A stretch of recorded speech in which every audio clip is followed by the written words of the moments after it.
మంచు మనోజ్ ప్రస్తుతానికి టాలీవుడ్లో ఈ పేరంటే తెలియని వారు ఉండరు. ఇక మంచు మనోజ్ భూమా మౌనిక అనే అమ్మాయిని మ్యారేజ్ చేసుకున్నారు.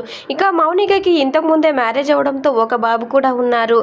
ఇక బాబు ఉన్నారు కదా అనేసి మనోజ్ని అయితే చాలా రకాలుగా చాలామంది చాలా విధాలుగా అన్నారు. ఇక మనోజ్కి పిల్లలు పుట్టారని, అందుకే ఆల్రెడీ పెళ్ళై బాబు ఉన్న అమ్మాయిని పెళ్లి చేసుకున్నారనేసి ఇలా అయితే అనడం జరిగింది. ఇక మౌనిక రీసెంట్గానే ప్రెగ్నెంట్ అయిన విషయం సోషల్ మీడియా వేదికగా మంచు మనోజ్ అండ్ మౌనిక తెలిపారు. ఇక తన శ్రీమంతాన్ని కూడా ఎంతో గ్రాండ్ గా జరుపుకున్నారు. ఇక రీసెంట్ గానే మంచు మనోజ్ భార్య మౌనిక కౌల పిల్లలకి జన్మనిచ్చిందట. ఇక 12 మగబిడ్డలకి జన్మనిచ్చిందని మంచు మనోజ్ అయితే చాలా ఆనందంలో ఉన్నారు. ఇక నన్ను చేతగాడు వాడని అన్న వారికైతే ఒక సమాధానం అయితే ఇది అని మంచు మనోజ్ చెప్పుకొచ్చారు.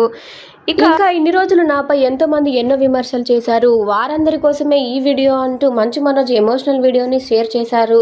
ఇక నాకు 2 వారసులు వచ్చారు, మంచు ఫ్యామిలీలో మొదటిసారి వచ్చిన 2 వారసులు వీళ్ళే అంటూ మంచు మనోజ్ చెప్పుకొచ్చారు. ఇక మంచు మనోజ్ అన్నగారు మంచు విష్ణు కూడా ఎమోషనల్ వీడియోను షేర్ చేయడం జరిగింది. ఇక మంచు లక్ష్మి కూడా మాట్లాడుతూ, నా తమ్మునికి ప్రస్తుతానికి 3 కొడుకులు ఉన్నారు, 3ని సమానంగానే నా తమ్ముడు చూసుకుంటారు. ఇక ఇన్ని రోజులు వారసులు లేకపోవడంతో ఇప్పుడు వారసులు రావడంతో మంచు ఫ్యామిలీ మొత్తం ఆనందంలో తేలియాడుతున్నారు. మరి మనోజ్ అండ్ మౌనిక ఈ బ్యూటిఫుల్ కపుల్ కోసం వీడియోకైతే ఒక లైక్ ఇవ్వండి. ఇలాంటి మరిన్ని అప్డేట్స్ కోసం మన ఛానల్ని సబ్స్క్రైబ్ చేసుకోండి. Thank you for watching.